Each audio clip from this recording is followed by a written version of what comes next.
Class 10 के सभी छात्रों का एक बार फिर स्वागत है गणित दर्पण चैनल पे। और हम पढ़ रहे हैं प्रश्नावली 1.2 उसका तीसरा प्रश्न आज देखेंगे। इसके अंदर दे रखा है कि अभाज्य गुणनखंड विधि द्वारा निम्नलिखित पूर्णांकों का एचसीएफ और एलसीएम ज्ञात करना है। पहला प्रश्न, दूसरा और तीसरा, तीन प्रश्न दे रखे हैं। इसमें आपको अभाज्य गुणनखंड विधि द्वारा एचसीएफ और एलसीएम निकालना है। ठीक है, तो लेता हूं मैं इसको नेक्स्ट पेज पे। ये मैंने प्रश्न ले लिया तीसरा, और इसमें अभाज्य गुणनखंड विधि से एचसीएफ और एलसीएम निकालते हैं। तो सबसे पहले तो हमने सीख लिया है कि अभाज्य गुणनखंड करना कैसे है। तो यहाँ पे मैं पहला प्रश्न ले रहा हूँ। फर्स्ट प्रश्न क्या है, 12, 15 और 21। सबसे पहला काम हमारा ये कि इनके अभाज्य गुणनखंड करना। लेता हूं मैं 12, इसके अभाज्य गुणनखंड करते हैं।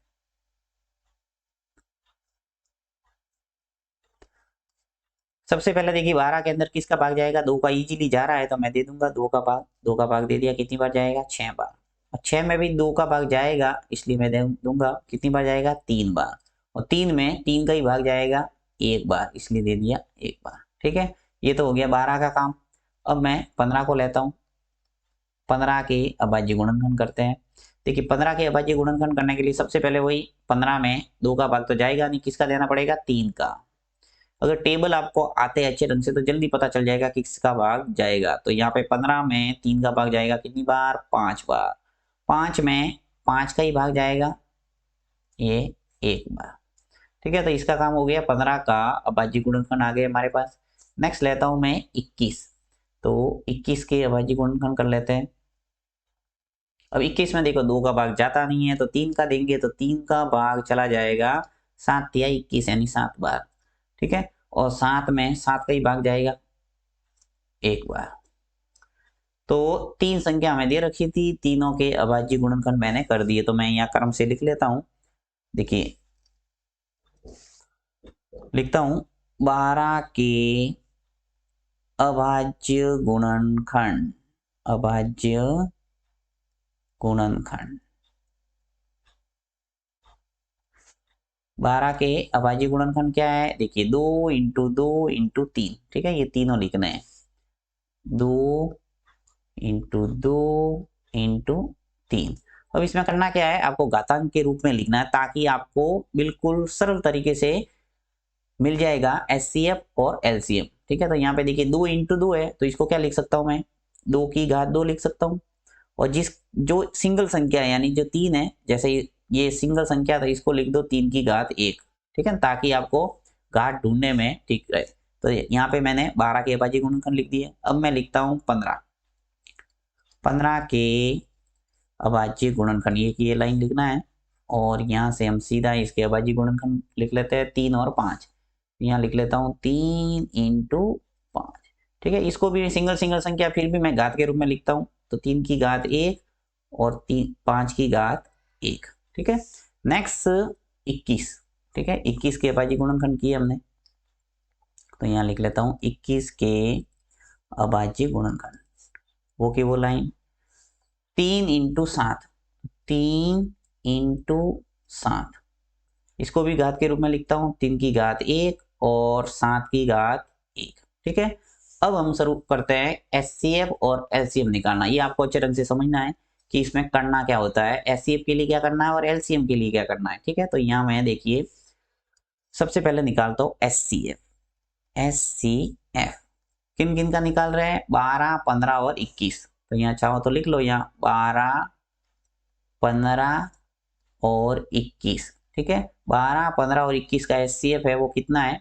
देखो एचसीएफ के लिए आपको करना क्या है कि जो भी संख्या दे रखी है उसके जो अभाज्य गुणनखंड आपने किए उनमें से देखना है कि सबसे छोटी न्यूनतम उभयनिष्ठ घात कौन सी है, यानी जो संख्या है उसमें उभयनिष्ठ होनी चाहिए, यानी सब में वो संख्या होनी चाहिए, साथ ही न्यूनतम होनी चाहिए। घात है वो सबसे छोटी है वो लेना है। जैसे कि यहाँ पे देखिए 3 है, वो सब में मुझे दिख रहा है, इसमें भी दिख रहा है, इसमें भी है और इसमें भी है। अब यहाँ पे तो क्या है कि 3 के ऊपर घात सब में एक एक और एक ही मिल रही है। अगर जैसे मान लो यहाँ पे 2 घात होती तो मैं घात जो 1 है उसको लेता और 3 की घात 1 है वो क्या हो जाता हमारा एचसीएफ। ठीक है, परंतु यहाँ पे ज्यादा आपको देखने का काम ही नहीं, क्योंकि सबके ऊपर घात है वो एक एक ही है। तो यहाँ जो कॉमन संख्या है वो 3 है और 3 की घात 1 है, अर्थात 3 की घात 1 क्या होगा 3, यानी HCF आ गया वो 3 है। ठीक है, यहाँ मैं घात नहीं लगाता तो भी आपको समझ में आ जाता, परंतु आगे आपके बड़ी बड़ी संख्या आ जाएगी और उसके अंदर आपको घात के रूप में कहीं आपको 2 घात मिलेगी, कहीं उसी संख्या की 3 घात देखने को मिलेगी, तो वहां पे आपको ढूंढ के लेना है कि सबसे न्यूनतम घात कौन सी है, उभयनिष्ठ प्लस न्यूनतम घात, ये देखना है आपको किसमें, HCF में। अब हम लेते हैं LCM। तो LCM में क्या करना है, देखिए LCM यानी कि लसअ निकालते हैं किसका, 12, 15 और 21 का। अब देखिए लसअ में क्या करना है, यानी LCM में क्या करना है, प्रत्येक संख्या लेनी है और उसकी उच्चतम घात लेना है। क्या करना है, प्रत्येक संख्या प्लस उच्चतम घात, यानी कि प्रत्येक संख्या देखिए, एक तो आपको 2 दिख रही है, एक 3 दिख रहा है, एक 5 दिख रहा है और एक 7 दिख रहा है। ठीक है, तो यहाँ पे मैं एक तो ले लूंगा 2 की घात 2, एक 3 की घात 1 ही दिख रहा है तो 3 की घात 1 ही ले लेंगे, और 5 की घात 1, 5 की घात 1 और 7 की घात 1। सभी संख्या आनी चाहिए, यानी कोई भी संख्या है वो यहाँ से छूटनी नहीं चाहिए, चाहे वो एक घात है उसको लेना है। ठीक है, तो यहाँ पे देखिए 2 की घात 2 आ गया, 3 की घात 1, 5 की घात 1 और 7 की घात 1। 2 की घात 2 का मतलब क्या हुआ, 2 × 2। 3 की घात 1 है, 3 ऐसा का ऐसा। 5 की घात 1 यानी 5 ऐसा का ऐसा, और 7 की घात ऐसा का ऐसा। अब इनका करो गुणा, आ जाएगा आपके LCM।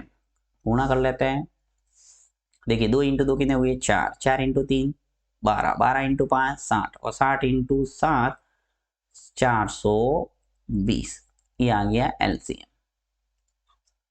ठीक है, तो इस ढंग से आप HCF और LCM है वो निकाल सकते हो।